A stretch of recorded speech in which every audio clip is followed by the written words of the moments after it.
Baik, sebelumnya Om Swastiastu. Di kesempatan kali ini kami akan mempresentasikan analisis pada prediksi harga pembelian mobil dengan metode Kris DM. Untuk saya sendiri, Imade Septian Cahyabreto dengan akhiran NIM 073 dan rekan saya. Baik, perkenalkan nama saya Made Adi Wadianata dengan NIM akhir yaitu 079. Next. Nah, sebelum masuk ke materinya, untuk overview sendiri kita membahas mengenai business understanding yang merupakan tahap pertama dalam Kris DM. Termasuk bagian yang cukup vital pada tahap ini membutuhkan pengetahuan dari objek bisnis. Bagaimana membangun atau mendapatkan data dan bagaimana untuk mencocokkan tujuan pemodelan untuk tujuan bisnis sehingga model terbaik dapat dibangun.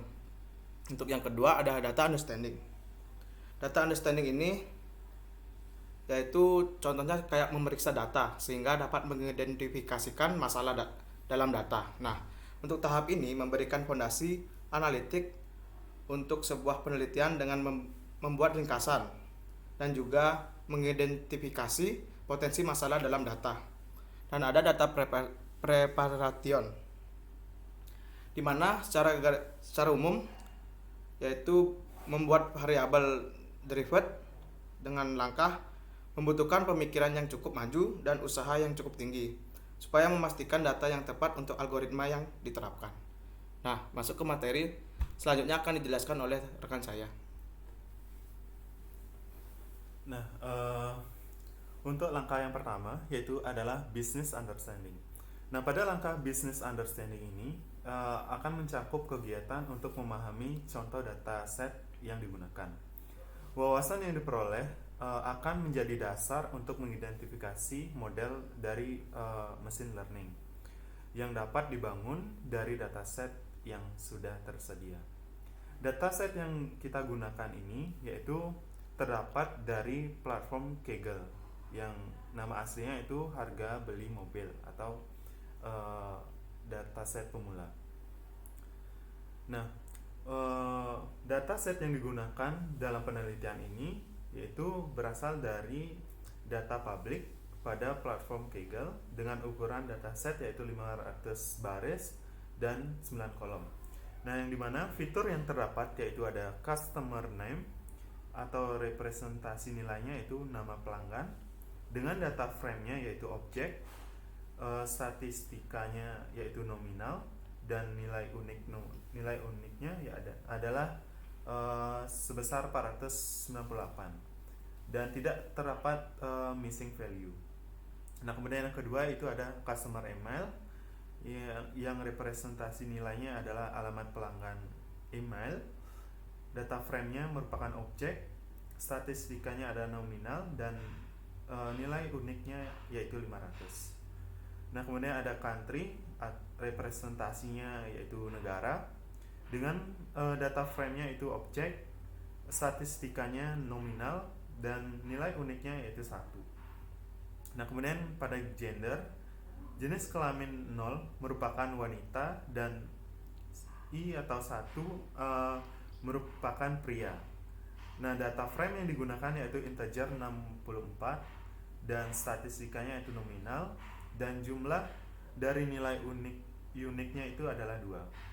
Nah, kemudian pada age atau representasi nilainya adalah usia pelanggan yaitu menggunakan data frame integer 64 dan statistikanya adalah discrete. Untuk nilai unik itu tidak ada. Nah, kemudian annual salary atau pendapatan per tahun yaitu menggunakan data frame float 64 dengan statistika continue. Kemudian ada credit card debit atau total utang pada kartu kredit yaitu menggunakan data frame float 64 dan statistikanya itu continue. Kemudian ada net worth atau kekayaan bersih yaitu menggunakan data frame float 64 dan continue.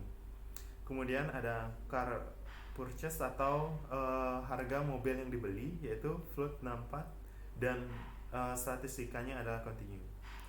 Nah, dataset yang kita gunakan itu otomatik yaitu yang mempresentasikan profil pelanggan seperti nama, usia, jenis kelamin, utang, total kekayaan, beserta harga mobil yang pernah dibeli. Nah, kemudian dari data understanding, yaitu jenis data, yaitu kita menggunakan sumber data dari platform Kaggle. Kemudian tipe datanya yaitu otomatik. Kemudian karakteristik data seperti yang sudah saya sebutkan tadi, yaitu ada customer name, nama pelanggan, email pelanggan, negara, jenis kelamin, usia, pendapatan tahunan, total utang pada kartu kredit, kekayaan bersih, dan harga mobil yang dibeli. Nah, tahap ini, yaitu tahap understanding ini dilakukan untuk menggunakan teknik eksplorasi data analisis atau EDA. EDA merupakan salah satu proses untuk menganalisis data untuk mendapatkan wawasan tentang data yang kita tentukan. Nah, sekian presentasi dari saya, akan dilanjutkan oleh rekan saya. Baik, terima kasih atas waktunya. Untuk data preparation sendiri ini, sebelum masuk ke penjelasan materinya, pada langkah ini beberapa transformasi diterapkan pada kumpulan data, sehingga semua input yang diberikan ke dalam model adalah data numerik yang ada di Kaggle, sehingga sistem dapat memproses data lebih mudah. Nah, untuk fitur yang datanya terlalu bervariasi atau tidak dapat digeneralisasikan akan dihapus. Dalam proses ini sedang terjadi. Nah, untuk data latihnya itu yaitu train, dengan bagaimana dalam kumpulan dataset ini yang disediakan untuk menjadi bahan pembelajaran model agar model dapat mengeneralisasi atau dalam kurung menemukan pola data sehingga nantinya dapat digunakan untuk memprediksi data baru. Dan untuk data uji yaitu atau dalam tes, data uji ini merupakan data yang digunakan untuk mengevaluasi kinerja model machine learning yang telah dibuat.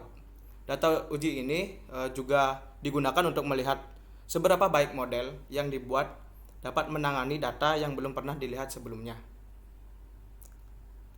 Nah, mungkin sekian presentasi dari kami. Apabila ada pengucapan kata yang salah dan materi yang kurang, mohon dimaafkan. Akhir kata kami tutup dengan Parama Santi.